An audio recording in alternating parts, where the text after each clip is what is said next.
پڑھا کرو، اور مسلمانوں تم جہاں ہوا کرو اسی مسجد کی طرف رخ کیا کرو۔ یہ تاکید اس لیے کی گئی ہے کہ لوگ تم کو کسی طرح کا الزام نہ دے سکیں، مگر ان میں سے جو ظالم ہیں وہ الزام دیں تو دیں، سو ان سے مت ڈرنا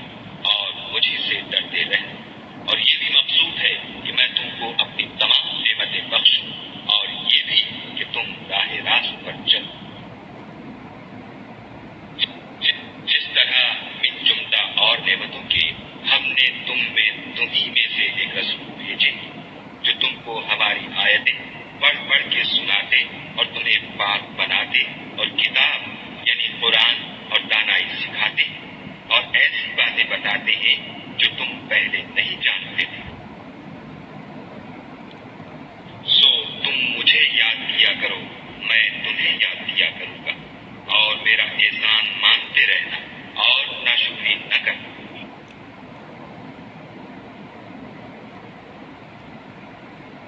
اے ایمان والو، صبر اور نماز سے مدد کیا کرو، بے شک خدا صبر کرنے والوں کے ساتھ ہے۔ اور جو لوگ خدا کی راہ میں مارے جائیں ان کی نسبت یہ نہ کہنا کہ وہ مرے ہوئے، وہ مردہ نہیں بلکہ زندہ ہے، لیکن تم نہیں جانتے۔ اور ہم کسی قدر خوف اور بھوک اور مال اور جانوں اور میووں کے نقصان سے تمہاری آزمائش کریں گے، تو صبر کرنے والوں کو خدا کی خوشنودی کی بشارت سنا دو۔ اور ہم ان لوگوں پر جب کوئی مصیبت واقع ہوتی ہے تو کہتے ہیں کہ ہم خدا ہی کا مال ہیں اور اسی کی طرف لوٹ کر جانے والے ہیں۔ یہی لوگ ہیں جن پر ان کے پروردگار کی مہربانی اور رحمت ہے، اور یہی سیدھے رستے پر ہے۔ بے شک گوہے صفا اور مروہ خدا کی نشانیوں میں سے ہیں، تو جو شخص خانہ کعبہ کا حج یا عمرہ کرے اس پر کچھ گناہ نہیں کہ دونوں کا طواف کرے، بلکہ طواف ایک قسم کا نیک کام ہے، اور جو کوئی نیک کام کرے تو خدا قدر شناس اور دانا ہے۔ جو لوگ ہمارے حکموں اور ہدایتوں کو جو ہم نے نازل کی ہیں کسی غرض فاسد سے چھپاتے ہیں، باوجود کہ ہم نے ان لوگوں کے سمجھانے کے لیے اپنی کتاب میں کھول کھول کر بیان کر دیا ہے، ایسوں پر خدا اور تمام لعنت کرنے والے لعنت کرتے ہیں۔ ہاں، جو توبہ کرتے ہیں اور اپنی حالت درست کر دیتے اور احکام الہی کو صاف صاف بیان کر دیتے ہیں تو میں ان کے قصور معاف کر دیتا ہوں، اور میں بڑا معاف کرنے والا اور رحم والا ہوں۔ جو لوگ کافر ہوئے اور کافر ہی مرے، ایسوں پر خدا کی اور فرشتوں کی اور لوگوں کی سب کی لعنت۔ وہ ہمیشہ اسی لعنت میں گرفتار رہیں گے، ان سے نہ تو عذاب ہلکا ہی کیا جائے گا اور نہ انہیں کچھ مہلت ملے گی۔ اور لوگوں، تمہارا معبود خدائے واحد ہے، اس بڑے مہربان اور رحم والے کے سوا کوئی عبادت کے لائق نہیں۔ بے شک آسمانوں اور زمین کے پیدا کرنے میں اور رات اور دن کے ایک دوسرے کے پیچھے آنے جانے میں اور کشتیوں اور جہازوں میں جو دریا میں لوگوں کے فائدے کے لیے رواں ہیں، اور میں جس کو خدا آسمان سے برساتا اور اس سے زمین کو مرنے کے بعد زندہ یعنی خشک ہوئے پیچھے سرسبز کر دیتا ہے، اور زمین پر ہر قسم کے جانور پھیلانے میں اور ہواؤں کے چلانے میں اور بادلوں میں جو آسمان اور زمین کے درمیان گھرے رہتے ہیں۔ عقل مندوں کے لیے خدا کی قدرت کی نشانیاں ہیں۔ اور بعض لوگ ایسے ہیں جو غیر خدا کو شریک خدا بناتے اور ان سے خدا کی سی محبت کرتے ہیں، لیکن جو ایمان والے ہیں وہ تو خدا ہی کے سب سے زیادہ دوست دار ہیں۔